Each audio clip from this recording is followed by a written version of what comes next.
goes topics frequently. I mean, yeah, let's talk about Stop you know it. what today we're gonna go Yo. topics. Roll it down. I am.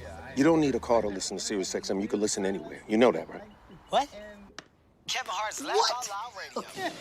Kevin, you could use your phone. What? What? Alexa, play Kevin Hart's Laugh Out Loud Radio on Sirius XM. What? This is how I know you're getting old. I guess that was it. What?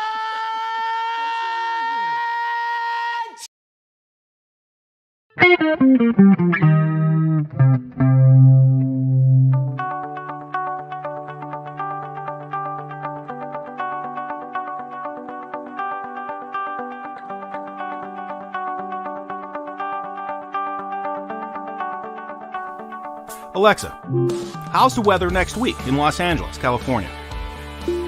Here's the weather in Los Angeles, California for the next 7 days. Saturday, 66 degrees Fahrenheit and lots of clouds. Sunday, 65 degrees and lots of clouds. Monday, 72 degrees and lots of sun. Tuesday, 81 degrees and intermittent clouds. Wednesday, 77 degrees and intermittent clouds. Thursday, 73 degrees and intermittent clouds. Friday, 76 degrees and mostly sunny weather. Alexa, add Feed the Dog to my to-do list. I've added Feed the Dog to your to-do list. Alexa, what time is my dinner with Natalie today? This is what I found. Dinner with Natalie, today at 7 p.m. Alexa, add flowers to my shopping list. I've put flowers on your shopping list.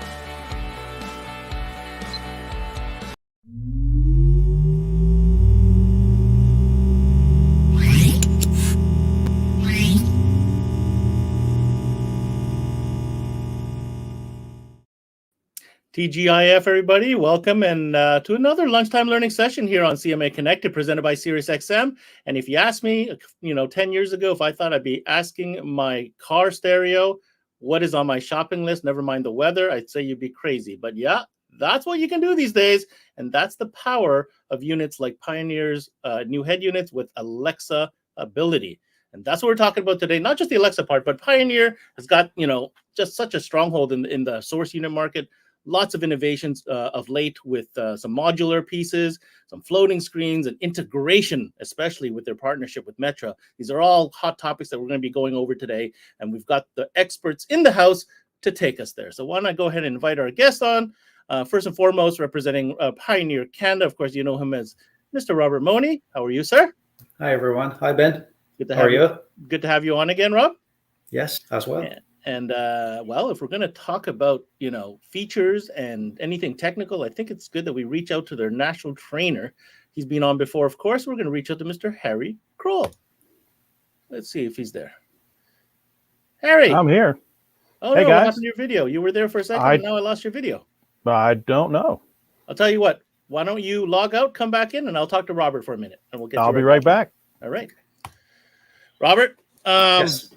That was a little clip I played in the beginning there about that new 8600 NEX system.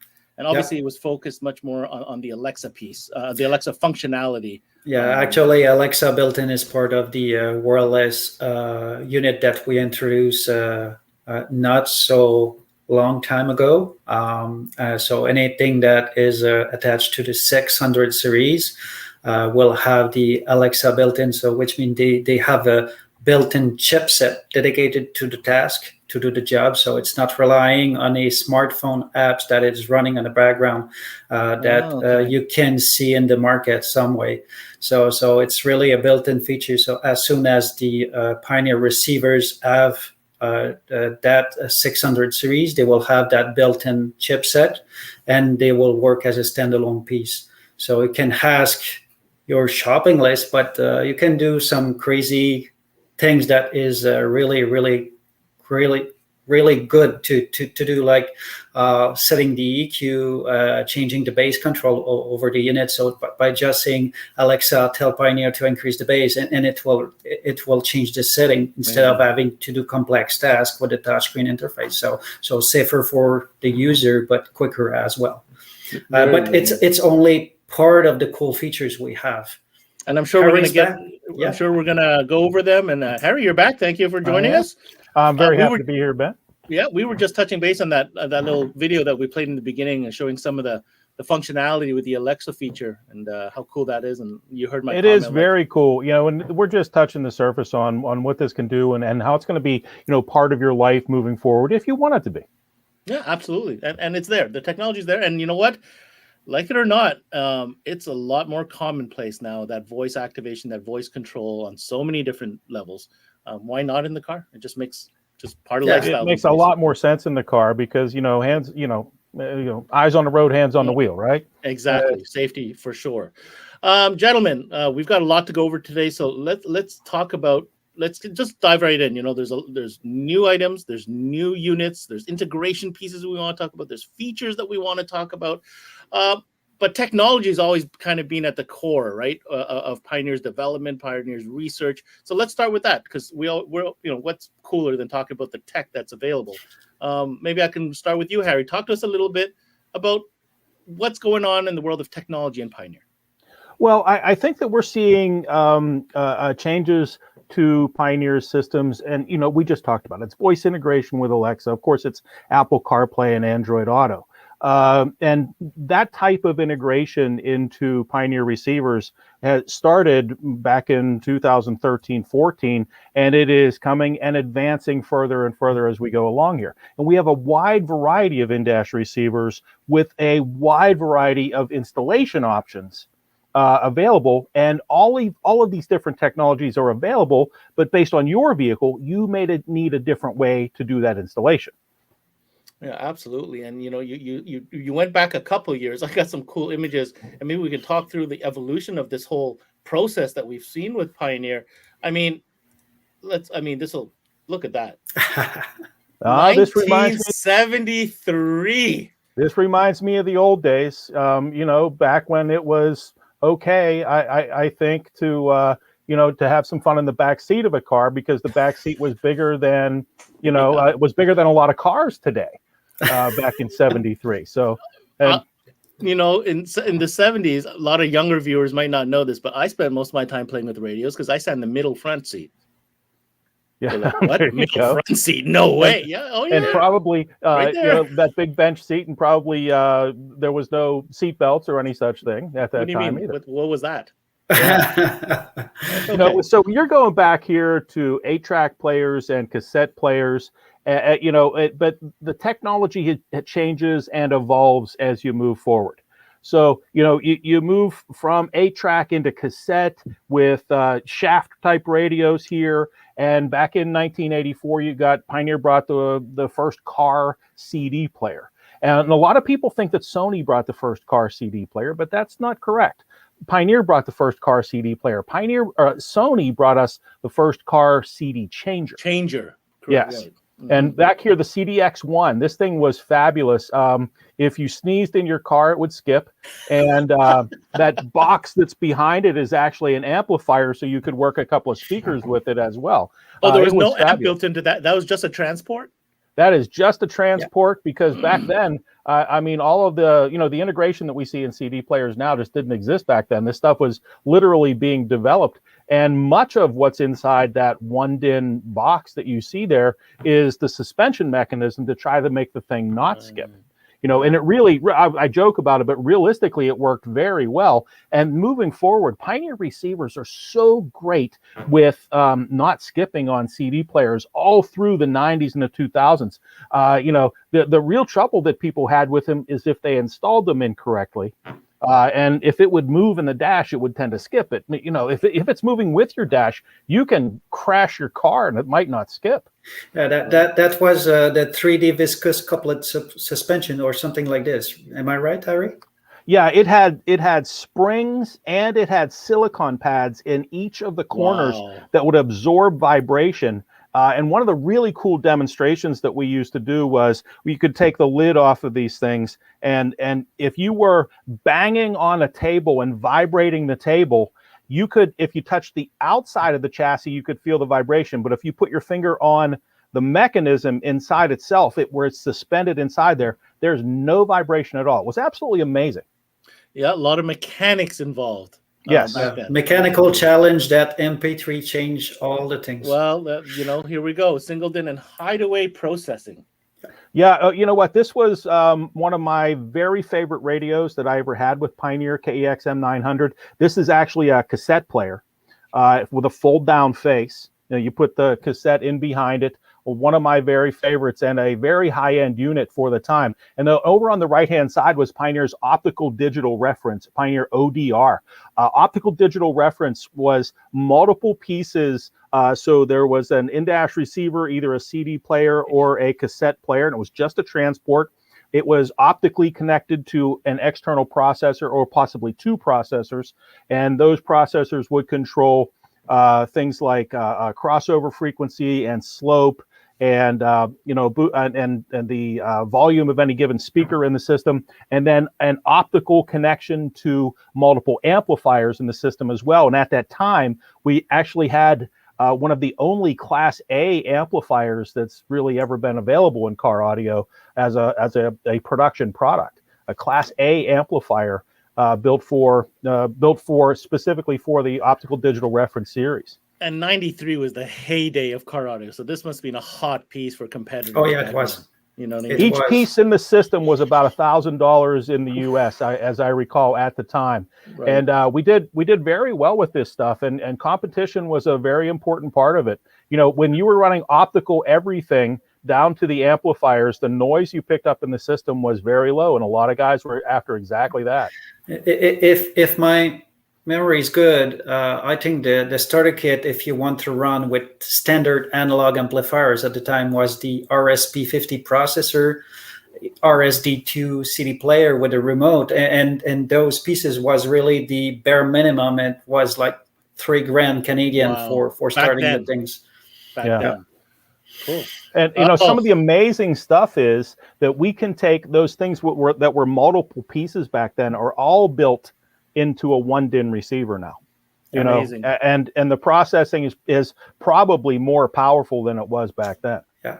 So yeah, fast forward a little bit to the AVIC N1. The AVIC N1 on the left-hand side there, this was the first in-dash receiver that had an all-in-one. We used to call it the all-in-one instead of the AVIC N1, the all-in-one. The first in-dash receiver with a flip-out screen with built-in navigation. And it actually used two different CDs for built-in navigation at that time.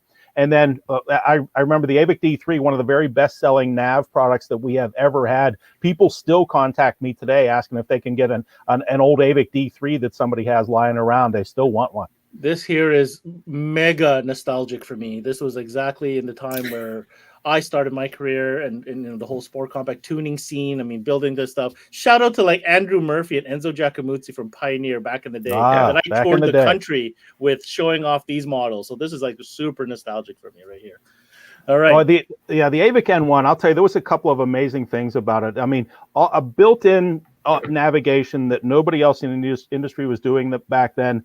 This had the first MOSFET 50x4 chip built into it as well, breaking ground with that. It had our DSP chip in there at the time, which was the Easy EQ. It's an equalizer chip that gave you crossovers and slopes and everything, all built into one chip at that time. Absolutely revolutionary back in that time frame. Yeah, absolutely. Game changer. Yeah, fast forward a little way to SPHD 120. This is app radio. The app radio products, I'll tell you a little story about this. Pioneer has a very good relationship with Apple, and we work very closely with them because Pioneer was the company that Apple chose to launch Apple CarPlay in the car, and then later Android came to us. Google came to us and said, we want to launch our version of that sort of thing. We're going to call it Android Auto, and we would like you to do that as well. So we've had this kind of long-standing relationship with Apple CarPlay. But back in 2013-14, we went to Apple at their office, and we showed them a new car stereo that we were developing, and we showed them the thing called app radio. Plug in an iPhone, and this can come up on your car radio screen. I'm telling you, should have seen it. Apple engineers' mouths dropped open at the things we were able to do with their product. And they said, you won't even believe this, but we've been developing this same idea, and we're going to call it Apple CarPlay, and you guys already did it. It was Really? a very, very interesting thing to see at that time. Now, of course, Apple has their own way that they develop things, and it's all Apple, or it doesn't, it doesn't work at all. But it was really amazing thing to see exactly what they were doing. And then, fast forward a couple of years, and we had the very first in-dash receivers that were wireless Apple CarPlay and wireless Android Auto. So no connections at all. But that all started back then with that thing called app radio. And you know what? I mean, if I go back one slide, I'm starting to see a trend here. Screen started playing a role, right? Touch screen started playing a role. The flip screen made screen real estate, put screen real estate into places where there was no real estate. And then we go in here, and all of a sudden things start becoming sleeker and more streamlined and more app-based. Very much the case. Yeah. Sorry. Go ahead, Ben. I was just saying that the trend is very obvious, right? And then I know we're going to talk about what's in the catalog right now, and seeing how this trend happened over the years. It makes absolutely crystal clear sense why the products that are available now, and the ones that are, especially the ones that are trending, are as hot as they are. Yeah, if you see it this way just a little bit, you can't help but to see the trend and how it's grown and how it became what it is today. And so, but vehicles are changing as well. And what you saw was 1-DIN radios, and then we had to transition from 1-DIN to a flip-out screen to 2-DIN radios. Now there's a transition happening again with its 2-DIN radios and larger screens, but also not much room inside the dash all the time. And you have to address these things. 100%. So vehicles are evolving, no question about it. And there's a trends also we can translate. So think about or look at smartphone trends. So we start with the first iPhone a couple of years ago, where the screen was at the time big, but when we look at it today, it was small. So bigger screen for smartphone. Same thing for home. So any guys who enjoy a good home theater system at home or TVs, bigger is better. So the trends shift the same way in car as well. Mm-hmm. So the dashboard design change, and as you mentioned, guys, because of the new technologies, there's more and more electronics in the car today, and car manufacturers are building or designing their car where they need to grab those space behind the dashboard that were available in the past, but they are no longer there in some car. And space is one thing, Robert, but what about odd shapes and weird? Like for the longest time, it was DIN or double DIN or DIN and a half at best. At worst case scenario, you got a DIN and a half situation. Ooh, big deal. Now, all unique shapes and forms, not just depth and space now, but shape is something else, right? There's a design trends. The car need to be sexy now, if we can call it this way. So it's no longer a black square box or those things. Things change. And so integration solutions become more and more important, and keeping up with these applications is more and more important. People buying with their eyes as well. So if you have excellent product that sound great, if it look bad once installed, they will not buy it. So you need to have a blend of all those things. We're going to quickly transition out of the past and talk about some present. I've got a video here about a unit known as the DMH WC57NEX. We're going to go to the video, watch it, and we're going to come back and have a bunch of questions for you guys. Okay.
Alexa, how tall is the Space Needle?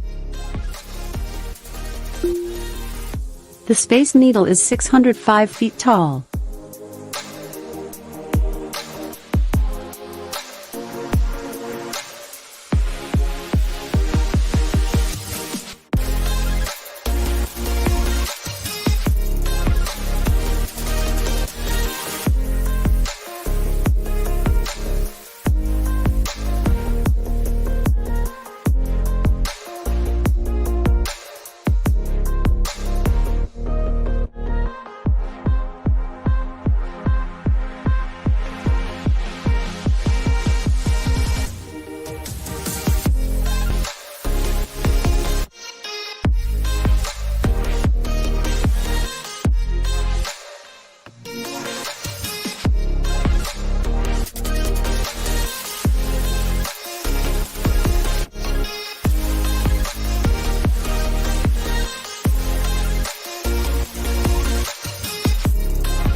So, bunch of questions, but I have to. I'm sitting here talking to you guys, and I'm like, oh my god! I just realized this company went from being such a technology, mechanical type of engineering business to software and chipsets, basically, because really it's all about the interface. It's all about the software, because there's no mechanism in these devices anymore. Hence the term mechless that some people might be using. But I want to go. I have Harry here. Talk to me, Harry, about some of these features that video really highlighted.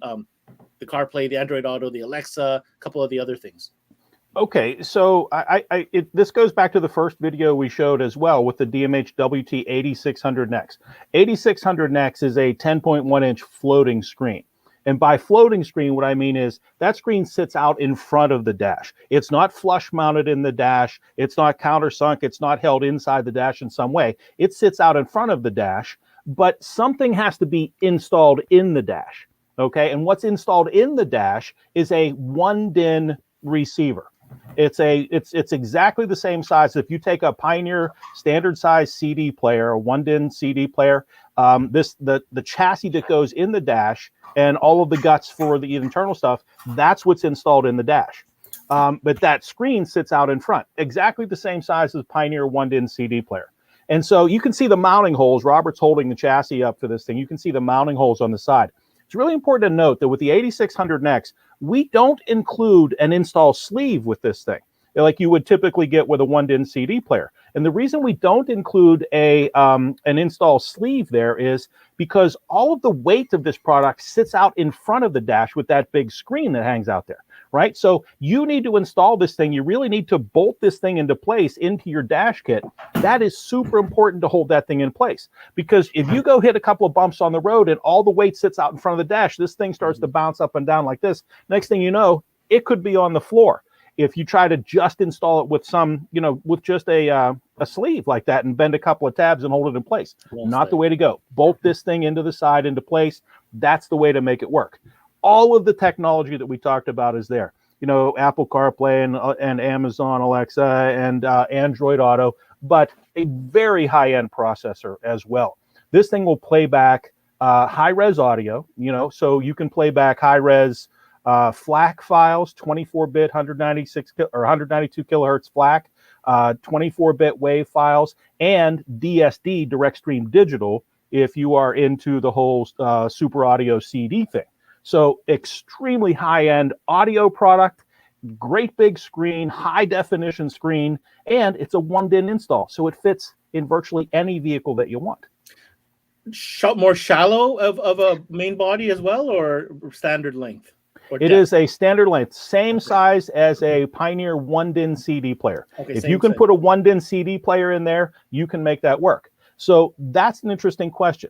What about a shallow chassis? What can you do with that? Mm-hmm. We offer a couple of different solutions there. Okay, and the first is a standard double DIN receiver. This is a 7-inch double DIN receiver with an extremely shallow chassis. This is DMH W4660NEX. And you can see it's about, 3.5 inches deep or something like that with mounting holes on the side. This offers basically the exact same technology as the 8600 NECTED, but a different installation option, a standard, a traditional sort of a double DIN receiver, but very shallow mount. So, your installation options are wide open there for different vehicles. Very, very, very cool. So double DIN, single DIN, we know we have, do we still have the motorized screen for those? We that still have a want motorized option as Okay. well. AVH 3500 NECTED. Now the 3500 NECTED is a little bit of an older platform for us. It's just a couple of years back, but it still does CarPlay, still does Android Auto. CarPlay still on a flip out screen. CarPlay on the flip out screen. Nice. Yeah, so if you have an older vehicle, like for one of those DIN and a halves that you were talking about, you can't put a 2 DIN in there without getting a chainsaw in the dash. So let's put in a 1 DIN with a flip out screen. Gives you a 7-inch screen. Still gives you, if you're an older guy and you have an older vehicle, maybe you're still playing CDs or DVDs, that option is available for you with AVH 3500 NECTED. Yeah, and in some situation, that is a great backdoor solution for dealers or customers, because in some situation, even if we are offering a nice floating screen, in some car integration, we need to deal with the HVAC control system or the vent from the dashboard. So we don't want to hide those things behind the panels. So the AVH 3500 NEX in that case is really the best way to go. In some other scenarios with the floating screen, we integrate different way of adjust that screen in a way to fit those needs. So it's not just a single DIN where you attach a screen that is floating over the dashboard. So you can do a lot of adjustment on those things. So maybe Ari can give you a better idea of those adjustments that we can do with the screen. So it's not standard attachment to it. So we can play a lot with the screen. This is not a fixed screen that doesn't have any maneuverability, right? That we're talking about, Harry? Right. So with those bigger screens, the floating screens that we talked about, the 1 DIN install, you have to consider with that great big screen in a vehicle, and maybe your vehicle isn't designed to have a screen that big, but you're you and you want a big screen. So you have to consider, where are the climate controls? Where is that hazard button that you might have to press if you get a flat tire? Where are any number of different controls? So the screen can go from side to side, so you can make things available here, or maybe the shifter on the column of your steering wheel gets in the way. Side to side, it can go up higher and down lower, and it has about a 70-degree angle for it to tilt forward and back, so you can get a glare-free view of that screen as well. Depending on the height of it, yeah. Yeah, so the screen is not detachable per se. It's not, I should say, it's not designed to be detached. You certainly could detach it if you wanted to, but it is not like detachable face security where it's designed to be taken on and off on a daily basis. That's not the case at all. It doesn't come with a giant plastic case that you put the screen in and clip it and put it under your seat? Yeah, that would be, for a 10-inch screen, that would basically be a laptop bag. Yeah, exactly. Yeah, it'd be a briefcase to carry around. So nice idea, but in practice, maybe not all that, great of a solution. Yeah. And in addition to those adjustments that Ari just said, because we're using a single DIN chassis instead of double DIN chassis, we're giving additional tool to the installer as well. So if you're dealing with the double DIN fit, or a dash kit that is giving you a double DIN installation capability, you can move from the upper section or the lower section in a way to give you additional clearance on the dashboard based on the car that you're dealing with. Put the pocket in the top or the bottom. Yeah, 100%. Yeah, and going further, I remember, and there's still a lot of heavy truck in the industries doing this integration where you have the radio close to the ceiling in the truck, where actually it's built only for audio receivers. Now with that DMHWT installation, you are able to install an audio receivers with a touch screen that will fit, because the screen will be from the lower section of that single DIN installation cage. So it's another aspect that can give tools to the installer where they were literally no solution until now. Very cool. Well, we're listing off in check boxes here, like all different scenarios. We've covered them all. I want to go and look at some images of unique scenarios that Pioneer has solutions for. But before that, we have a question coming in from Lee Installer here. And I think this is a question for you, Harry.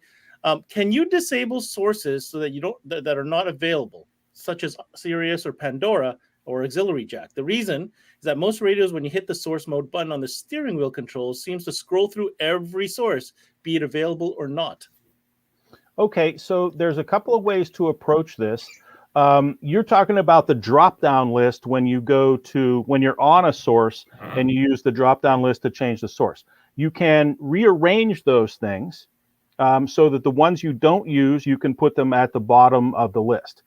And depending on your receiver, you may have the option to switch off certain things, like auxiliary may be switched off, or Bluetooth may be switched off if you don't use it, something like that, or Pandora or Spotify. But again, that depends on the particular receiver. Now, on the newest receivers, Pandora and Spotify, for example, aren't even sources anymore. They're available directly through wireless Apple CarPlay or wireless Android Auto. So they don't show up in your source list at all.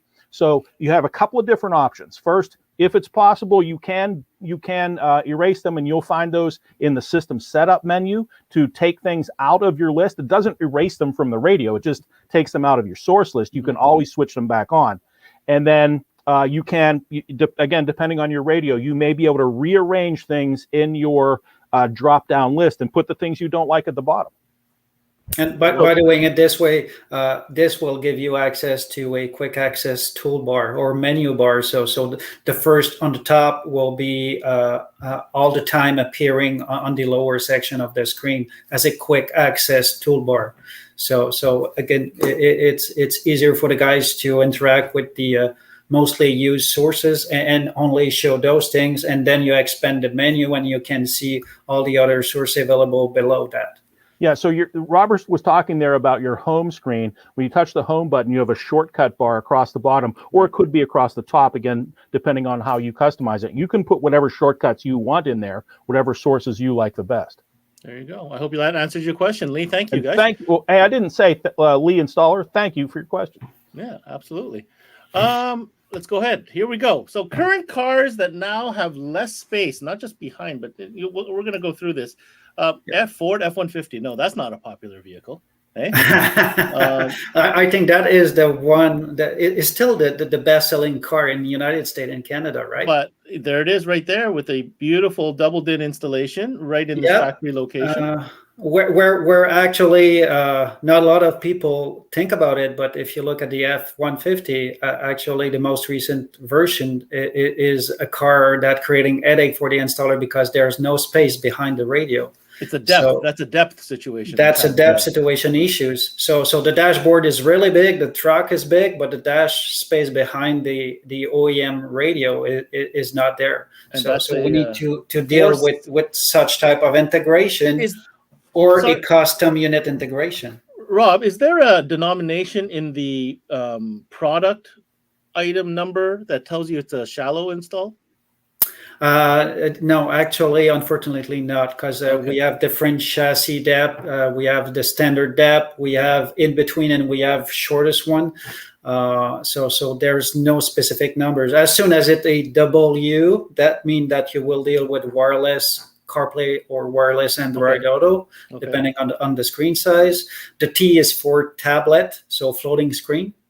If you have a C before the numbers, that will be for custom integration, where you can really do a final installation touch that will look totally blend to the dashboard that you will see in few example in the other pages that we shared with you, Ben.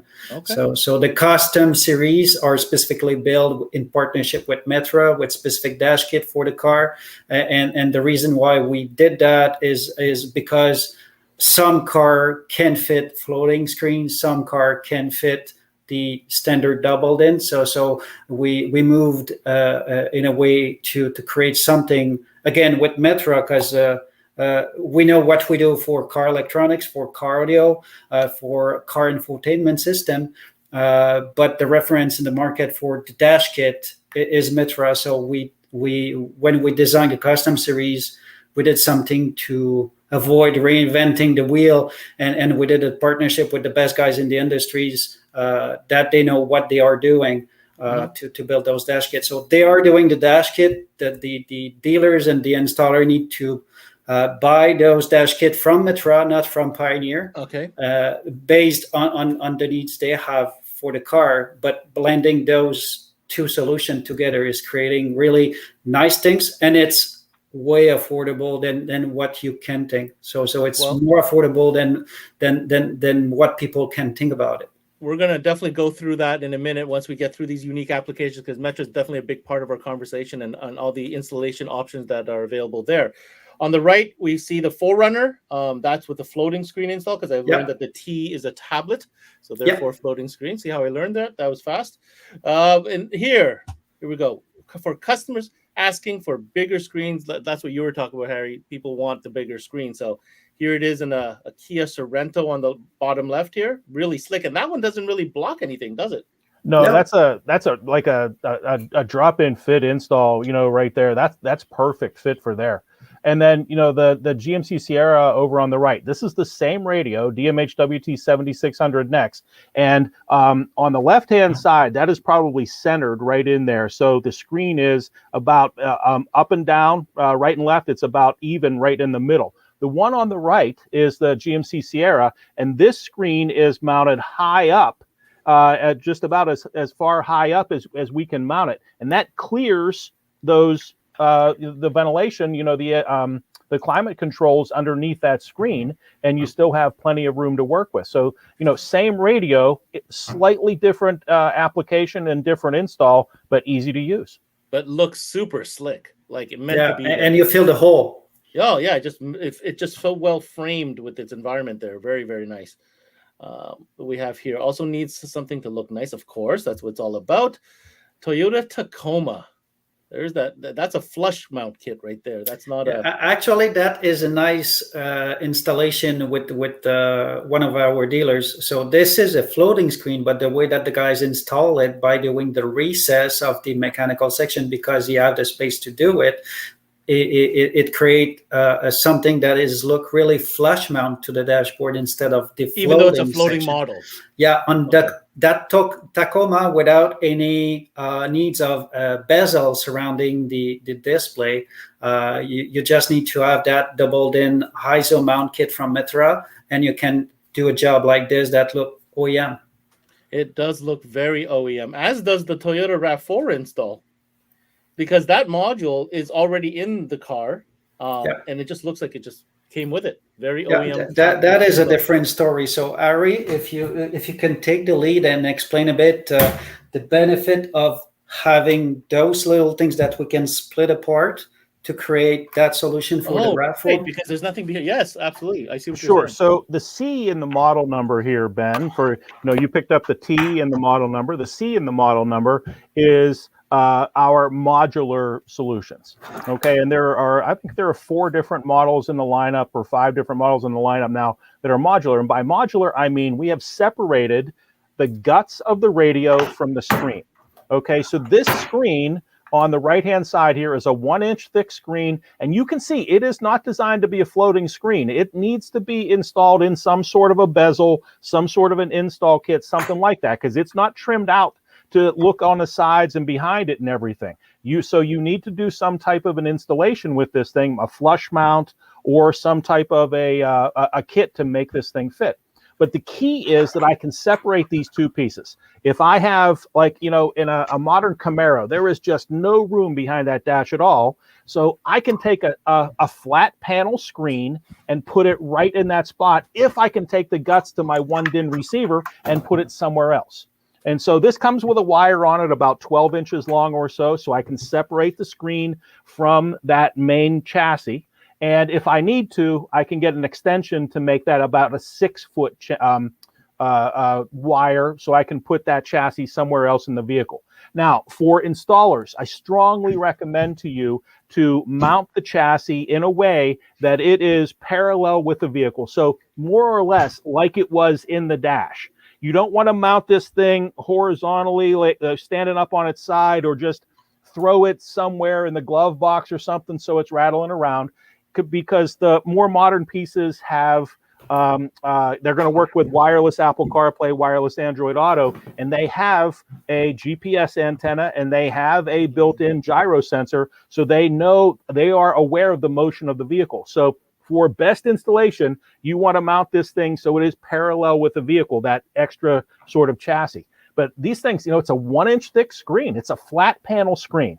You mount it up where you want on the dash, flush mount it, do whatever you want, and put that extra piece somewhere else, and you have all the same technology that you do, with the floating screens. Same stuff.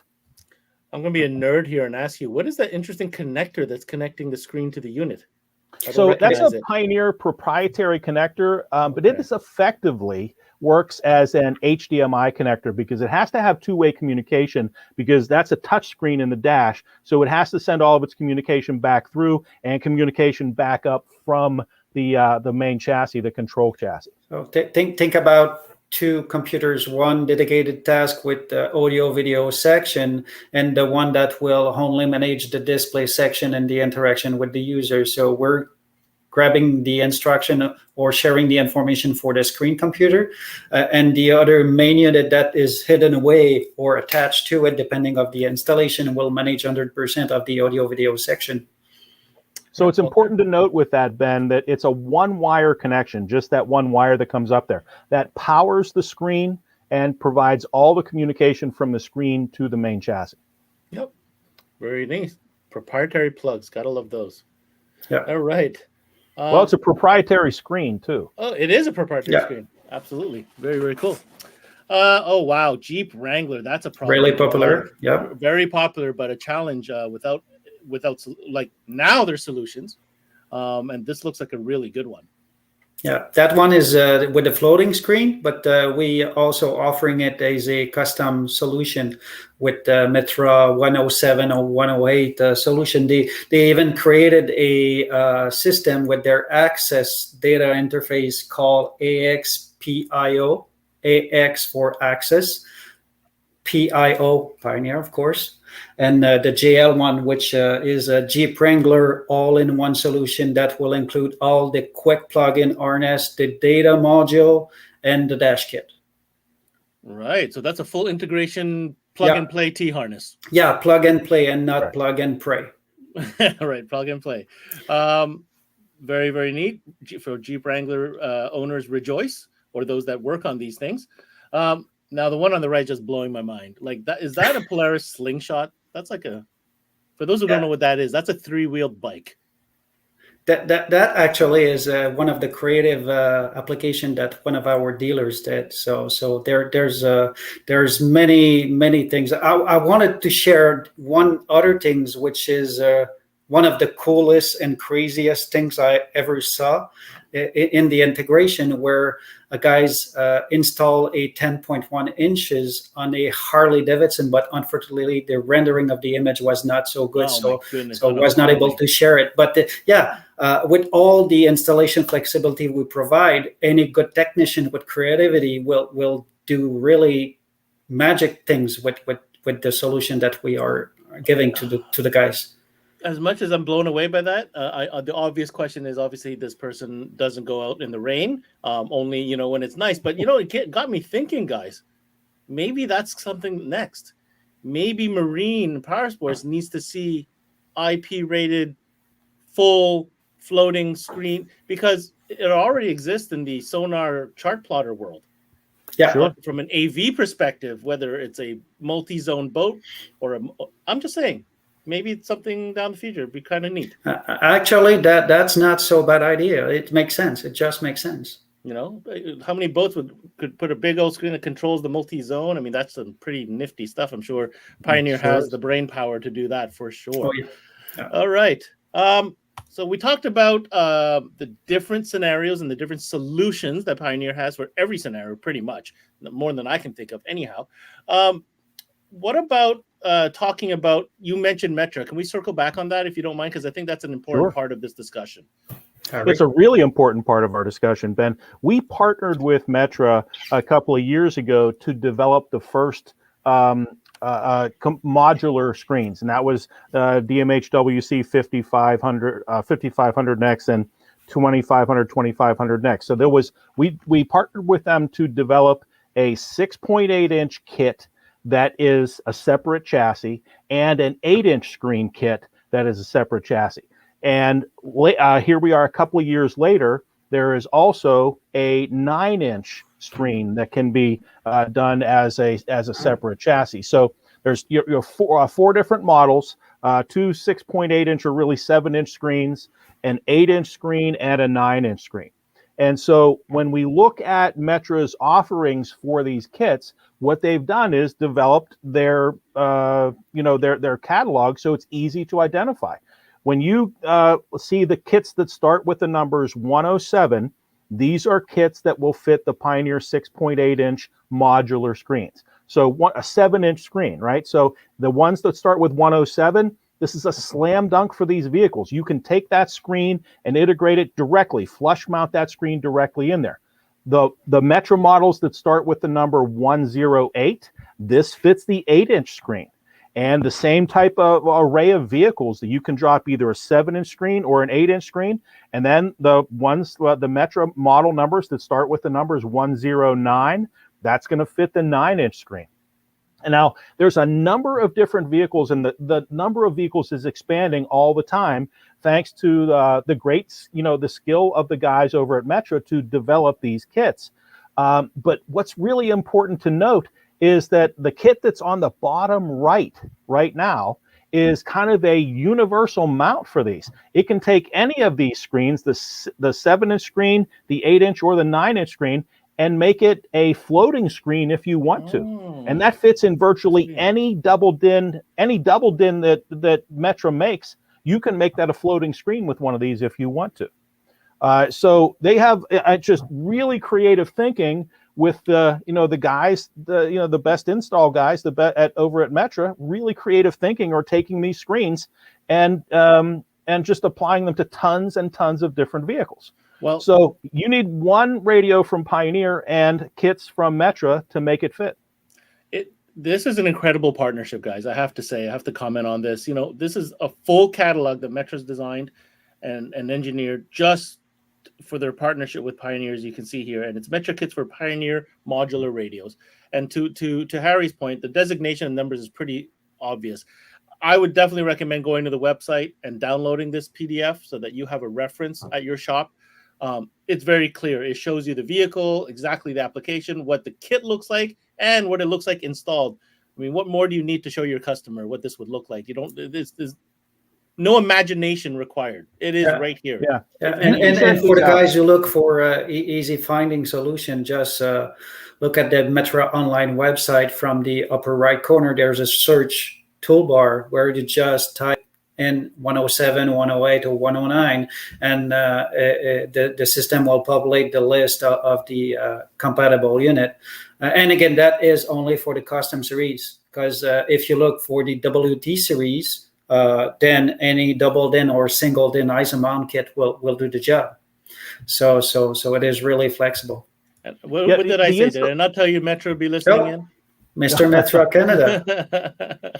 There you go. Call if you guys have any Metra questions, especially when it comes to these Metra kits. Make sure you get a hold of Gatlin here in Canada. He's your Canadian rep for Metra. That's the man.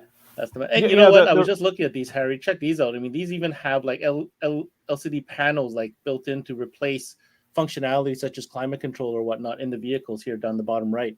Right. So we've been working with the great guys at iDataLink, the Maestro RR and RR2 for the past several years. But there is another option that many people aren't fully aware of. And that other option is also from Metra, and it's called Metra Access for OEM integration. And the principle is very similar to what you're able to do with Maestro RR and RR2. And in fact, on the back of the Pioneer radios, And these are the 2020 and 2021 receivers. So DMH-WT 8600 and 7600 next, DMH-WC 6600 next. This is the one that Robert has, DMH-W 4660 next. That button, there you go, Robert. You're pointing to it with his index finger. He's pointing to, that's the plug that we would use for Maestro RR and RR2. That's also the plug that we would use for Metra Access for OEM integration. Same plug, because you can't use both of them at the same time. It would be one or the other. And while these things, I know that I'm sure that both of the guys at Metra and Maestro are mad at me for saying this, but the principle is the same on how these things work. I know that there are tons of differences, but I'm not an expert on those differences, and I'm sure that they can tell a much better story than me. But the principle is the same. And you can't use both at the same time. You would choose one or the other. And I don't know if you're like me, but I think options are great. That's what I think. I think options are fantastic. I think both brands are top of the line brands that, put everything they got into those type of, products. And let's face it, in these times, more options, the better. Oh yeah. You need to have a backdoor solution or not just relying on one source now. So this is more tool for the dealers and installer. Thank you for showing that connector. Everyone's been wondering how we integrate into Pioneers Radio. Well, there you go, Galen. I think Mr. Kroll here explained it, and so did Robert. He showed it off. So there you go. And just for we're clear, we're talking about a T-harness plug-and-play system produced by Metra. It's a Metra part that will help customers integrate Pioneer radios into their car and retain factory functions. Yeah, the way that Metra built those AXPIO system is really a all accessory solution. So you need that bundle of accessories from Metra, which include the dash kit, the T-harnesses, the data module, and the specific Pioneer radio to fit the needs for the customers, and you're done. So it's really a plug and play, not plug and pray, like I mentioned. Beautiful. Gentlemen, let's do a quick review here. We're talking about all this great technology the Pioneer has, starting with Apple CarPlay, obviously, but then moving on to, Amazon Alexa, so on and so forth. Incredible lineup of models with all different what's the word I'm looking for? Installation options. That's exactly what I mean. Whether it's a motorized single DIN, a double DIN, a short chassis double DIN, a floating screen, so on and so forth. There is a solution for the job at hand that your shop is facing or that your customer needs. Add to that now the enhanced installation options with the Metra kits, whether it be the install kit or the access kit that we were just talking about. I think it's pretty safe to say that there is a solution out there for you via Pioneer/Metra. Did I sum that up right? Yeah, that's an excellent job, Ben. I like to point out that if you want a flush mount for your receiver that does wireless CarPlay, wireless Android Auto, Alexa, we can do that. If you want a floating screen in a big screen or a little bit smaller, or even a little bit smaller than that, three different sizes of floating screen, and it has all of that technology, wireless stuff to do that, we can do that. And if you want a standard double DIN, actually of like a full depth chassis and a shallow depth chassis that does all of the wireless CarPlay and all that, we can do that too.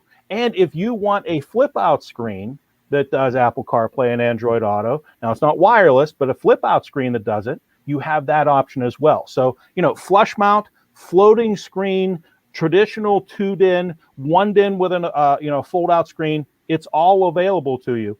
And Metra makes it possible with those kits. And I didn't even mention the custom install. If you want to put the brain somewhere else, there's that option too, that proprietary Pioneer connector and extension available up to 6. 1.5 meter extension. Yeah, there you go. Harry, I think I'm tapping out, man. You've answered every single question I could possibly throw at you and more. I want to thank you for taking the time today and joining us. Very much my pleasure, Ben. We've done this a bunch of times over the summer here, and we're coming to the end of summer. It's been fun. I really enjoy it. So don't worry. We have big plans for you, sir. Big plans for you. We'll be back. We'll talk soon. Take care. Thank you. Bye-bye. Thanks, Harry. There you go, Robert. I think we covered everything we wanted to cover. Oh, yes. Even a bit more than I was expecting. So that's great. We got in. We had some great questions come in from the audience. Thank you for Galen for stopping in. And he's put his numbers there. If you guys are curious or want more info on these kits that we touched on today, the solutions are there, and I think that's the best that we can do, right? Is give out the information. With good and creative technician, we can do magic. Actually, beautiful. Yeah, that's amazing. Robert, thank you very much for your time. I look forward to our next session together when we talk a little bit more Pioneer Electronics. Well, for sure. More than happy to be here with you guys. All right, take care, Robert. Take care. Ciao. Bye-bye. That's it, folks. Nice session on Pioneer and head unit solutions. Of course, we all wish that the situation what it is, but I know there will be a light at the end of the tunnel. But we got to stay informed. We still need to know what's going on and stay on top of the game, because that's what we do as professionals. I want a big shout out to Robert and Harry for joining us today, and shout out to Gatlin from Metro for joining us in the back end. Need more information? I should put up this banner right here for you guys. It's not hard to find them. Get online. Go check it out. It's pioneerelectronics.ca. You'll find all these models and all the specs and information and diagrams that you could ask for. Will be right there, pioneerelectronics.ca. That's it, guys. It's Friday, guys. It's fall, but beautiful colors. Get out there. Enjoy the weekend. If you got some installs to do, hopefully you get those done and still make some time for yourself. I'm your host, Ben Wu. Thanks for tuning in to another lunchtime learning session here on CMA Connected, presented by SiriusXM. Till next time, we connect.